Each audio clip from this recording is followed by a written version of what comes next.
और question practice थोड़ी और, जो हमने पढ़ा है उसको समेटना है बस। यकीन मानो कि जितना तुमने पढ़ा है ना उतना समेट लिया तो आराम से तुम मतलब समेट लिया, और उसी के रेसिप्रोकल में तुम उसी के प्रपोर्शन में अगर एग्जाम में परफॉर्म करा है तो टॉप 100 रैंक तुम्हारा कहीं नहीं गया। इतना कंटेंट आपने पढ़ा है, इतना कंटेंट आपने पढ़ा है, तो होता है बेटा। बहुत डिसिप्लिन से, मेहनत से, रोज एकदम शार्पली 8:30 में आके, और इतनी ज्यादा चीजें आपने पढ़ी है, बस उसको समेटना है हमें। ठीक है। कल कुछ एक दो बच्चों का मैसेज कई दिनों से आ रहा था, मैं इग्नोर कर रहा था, लेकिन उनका कहना है कि सर पढ़ तो रहे हैं लेकिन इतना ज्यादा पढ़ लिया कि अब रिवीजन नहीं हो पा रहा। तो पैनिक मत हो।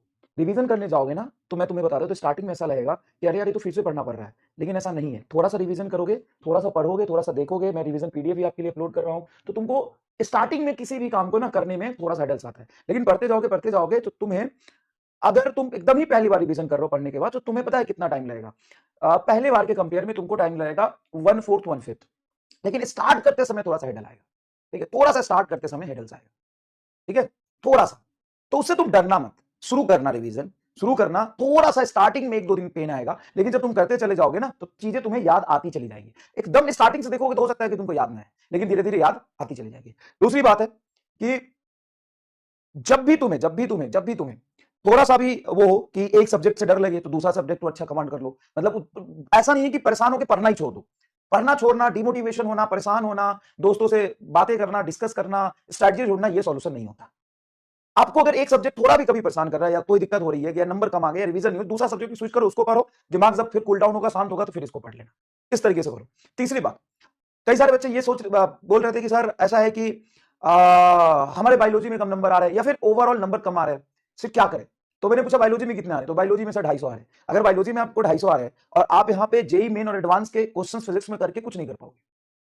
आपको एग्जाम का पैटर्न समझना है। कभी भी फिजिक्स का सिलेबस 50% नीट में नहीं आएगा, 25% ही रहेगा, है ना। बायोलॉजी आज भी फिजिक्स में नीट में 50% है। तो जब तक आपके बायोलॉजी में 350 नंबर नहीं आते, 340 335 नहीं आते, तब तक आप फिजिक्स में बहुत ज्यादा एक्स्ट्रा अगर करोगे, तो आपको पता है कि फिजिक्स में बहुत ज्यादा एक्स्ट्रा करके आप बायोलॉजी को कंप्रोमाइज कर लोगे। और वहां पे वो स्कोरिंग है, वो अगर गड़बड़ हुआ, वहां पे कंप्रोमाइज किए, अगर वो तुमको गिरा दिया, तो भाई साहब यहां पे तो वैसे भी बहुत टफ सवाल 2-3 आ गया, उसको आपको सेकंड फेज में ही करने हैं ना। ईमानदारी से सोचो, अगर नीट में टफ सवाल आ गया 4-5, नीट 2025 जैसा ही पेपर आ गया, मैं मानता हूं नीट 2025 जैसा ही एकदम हूबहू पेपर आ गया। नीट 2025 में बायोलॉजी भी लेंदी था, आप याद रखिएगा। नीट 2025 में बायोलॉजी भी लेंदी था, वैसा ही पेपर अगर आ गया एकदम हूबहू, तुम्हारी क्या स्ट्रेटजी होगी तुम बताओ।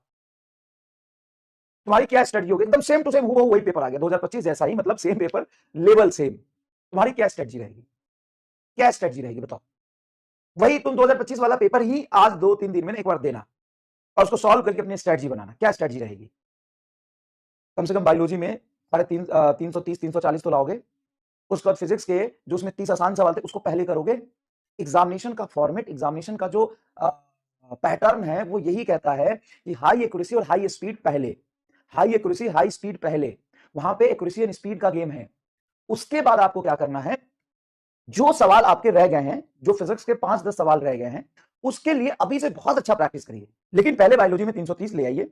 बाकी के आसान सवाल में आपकी पूरी पकड़ होनी चाहिए। नीट के पीवाईक्यू पूरा हो जाना चाहिए, रिवीजन पूरा होना चाहिए, बेसिक क्वेश्चन जो जेईई मेन के मैंने करा दिया वो पूरा हो जाना चाहिए। फिर बचे हुए टाइम में आप वो अच्छे लेवल के क्वेश्चंस की प्रैक्टिस करें। ठीक है, तो आप अपने लेवल देख लो।